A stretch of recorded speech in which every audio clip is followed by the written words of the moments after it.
Bom, galera do terceiro ano, aqui é o professor Luiz, tudo bem? Vim aí apresentar mais um vídeo de revisão.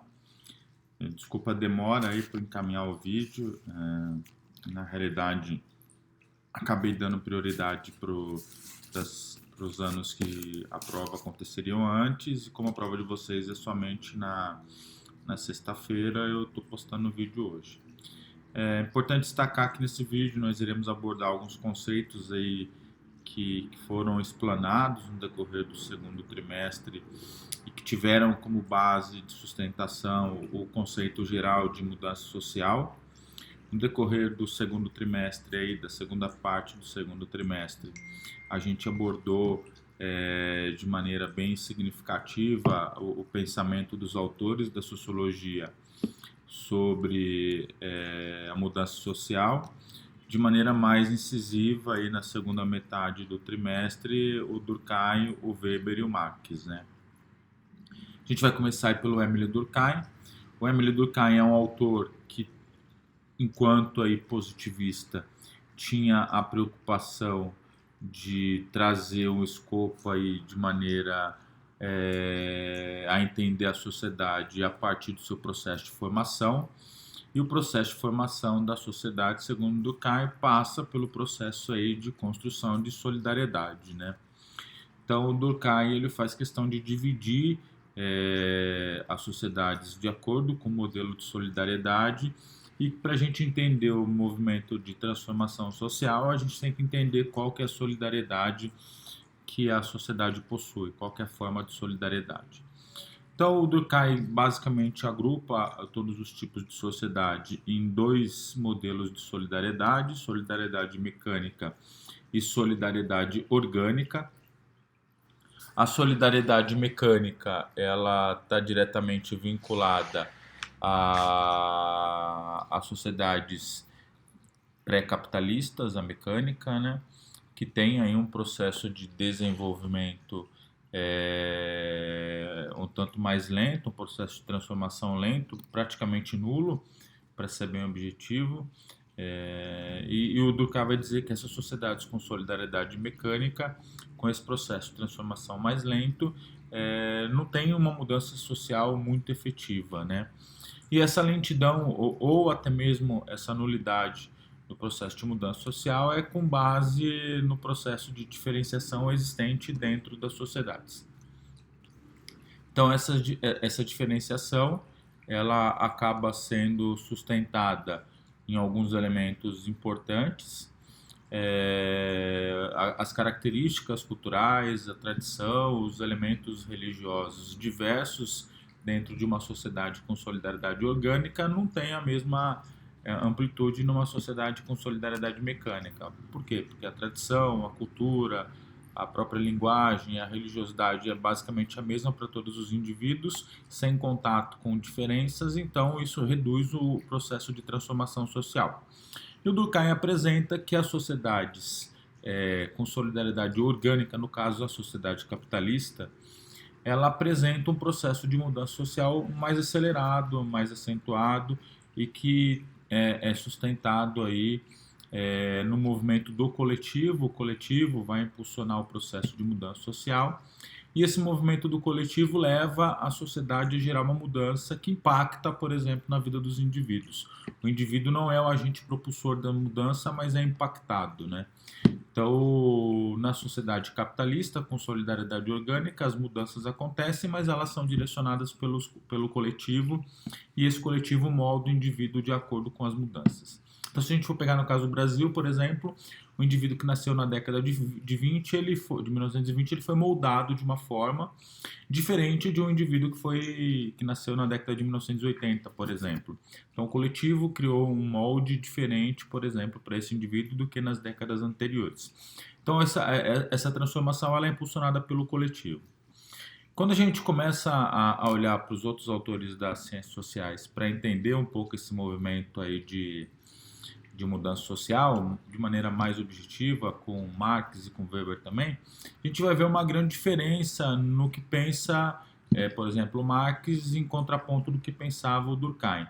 O Karl Marx não pensa no coletivo, ele pensa num processo que está aí presente na sociedade, que é a luta de classes. A luta de classes basicamente coloca as duas classes sociais na visão do Marx em lados opostos, com conflitos antagônicos, e na qual cada uma dessas classes vai direcionar o seu objetivo dentro da sociedade. Então, todas as transformações sociais nessa sociedade, por exemplo, que forem propostas pela burguesia, que segundo Marx está no poder da sociedade, tende a favorecer a própria burguesia. Se a sociedade é favorecida pela burguesia, por exemplo, favorece a burguesia, e a burguesia está no comando da sociedade, a burguesia nunca vai proporcionar um processo de mudança social que seja contrário aos seus interesses e que leve, por exemplo, a uma ruptura desses seus interesses na sociedade. Logo, a outra classe que também está em constante conflito com a burguesia, a classe proletária, seria aquela classe que, se nós tivéssemos um processo de mudança social efetivo, de ruptura e não de reafirmação, é que estaria liderando esse processo. Então, para o Karl Marx, a mudança social efetiva só aconteceria por meio da classe proletária, mas por meio de uma classe proletária articulada, consciente, que tivesse um processo, que fosse organizada num processo de revolução para derrubar a classe burguesa e permitir que a classe proletária assumisse o poder. Então, o Karl Marx, ele basicamente reorganiza a forma de pensar idealizada pelo Émile Durkheim e propõe aí que a organização da sociedade e de todas as mudanças seja a partir da classe proletária e não mais da classe burguesa. Isso faz uma diferença muito grande no processo de mudança social, porque a mudança social proposta pela classe burguesa é uma mudança com pouca essência. A gente costuma dizer que é mais uma reforma dentro de uma mesma estrutura social. É um readequamento aí dessas estruturas visando aumentar o favorecimento da classe burguesa. Já com a classe proletária, a gente teria a quebra de todas as estruturas sociais e a necessidade de elaborar novas estruturas sociais dentro da sociedade. Então, o Karl Marx ele propõe, ele é propositivo nesse sentido, que a classe proletária assuma o protagonismo e gere elas mudanças sociais efetivas na sociedade. Dito isso, é só importante destacar que o terceiro pensador ele insere nessa discussão de mudança social um elemento que estava excluído tanto na perspectiva do Émile Durkheim, do coletivo, do movimento desse coletivo no molde do indivíduo, e esse movimento de molde gerando as mudanças sociais por meio de contatos com grupos distintos, com diferenças na sociedade capitalista. E no caso do Marx, a visão de que a luta de classes é predominante, então a luta de classes direciona de maneira significativa o processo de mudança social e que a única classe que teria condições de fazer uma mudança de ruptura das estruturas sociais seria a classe proletária. E o Weber traz uma concepção completamente diferente, né? O Weber diz que a gente tem que analisar três elementos que são básicos. Primeiro, o indivíduo com as suas ações gerando repercussão social. Então, o Weber assume que o indivíduo tem o potencial de gerar mudança social através das suas ações sociais, e aí o Weber vai destacar e elencar alguns tipos de ações sociais, como nós vimos, ação tradicional, que é sustentada na tradição de um grupo, ação afetiva, que é sustentada em elementos emocionais, afetivos, sentimentos. Isso pode impulsionar o indivíduo em uma ação na sociedade que gera repercussão social. Uma ação vinculada a valores, aí são os valores religiosos, morais, políticos, culturais, econômicos, que vão impulsionar o indivíduo na sua tomada de decisão na sociedade. E por último, uma ação social vinculada aos fins, ou seja, aos objetivos. O indivíduo tem uma ação já visualizando o objetivo final. Nesse cenário é importante destacar que essa ação social individual do Max Weber, ou seja, é do indivíduo, não é da classe, como dizia o Émile Durkheim, o Karl Marx, ou o coletivo, como diria o Émile Durkheim, e sim do indivíduo, ela tem potencial de gerar uma repercussão social. E também nesse cenário é importante destacar que essa ação social individual ela é dotada de sentido e para que ela seja efetiva, por exemplo, ela tem que estar dentro de uma lógica de funcionamento da sociedade que a gente vive. Ou seja, ela tem que ser racional. Então, a ação social racional é um elemento importante para o processo de mudança social. Então, a gente precisa entender a racionalidade da sociedade e essas ações sociais vão repercutir de acordo com a racionalidade da sociedade e a racionalidade do que rodeia. É importante escrever também que além das ações sociais individuais que têm repercussão social, ou seja, muda a sociedade, o Max Weber destaca dois outros conceitos, né, que são de relativa importância. A racionalidade, você tem que entender a razão presente na sociedade, e essa racionalidade é uma racionalidade burocrática, e a burocracia, a gente tem um sentimento pejorativo dela e depreciativo, mas a burocracia é uma razão positiva, né? É você ter uma organização racional, um corpo burocrático, por exemplo, na qual os indivíduos estarão capacitados, cada um de acordo com a sua organização de carreira, com a sua formação acadêmica, com as suas experiências, para serem direcionados aí na sua atuação na sociedade.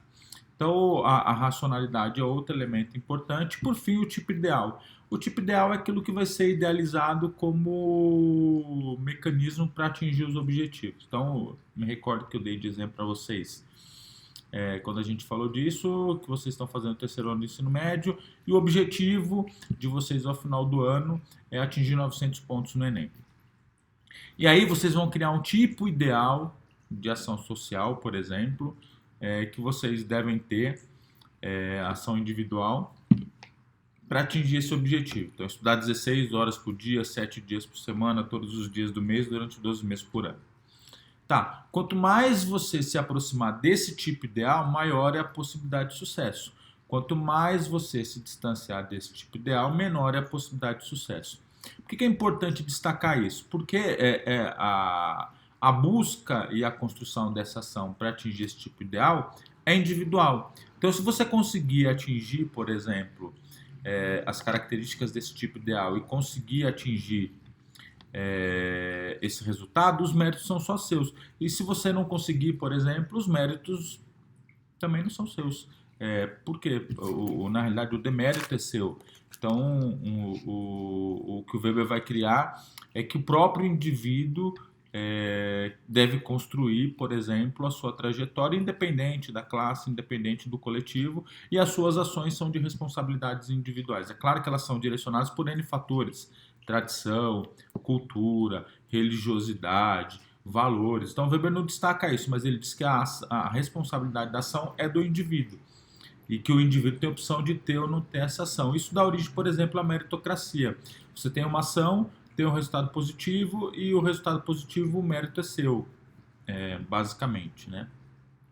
Então, nós vimos aí no decorrer das aulas esses três pensadores. É fácil distinguir o pensamento deles acerca de mudança social.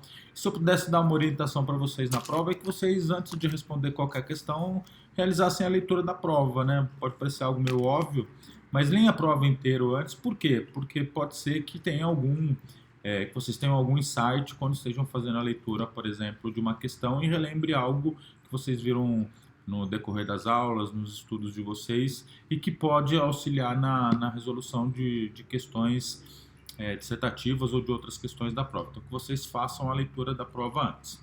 Aproveitar a oportunidade para agradecer a dedicação de todo mundo. Desejo aí uma ótima prova para vocês e que vocês consigam aí realizar ela com tranquilidade e obter ótimas notas como sempre. Falou, galera, abraços e boa sorte para todos aí na nossa prova aí na sexta-feira.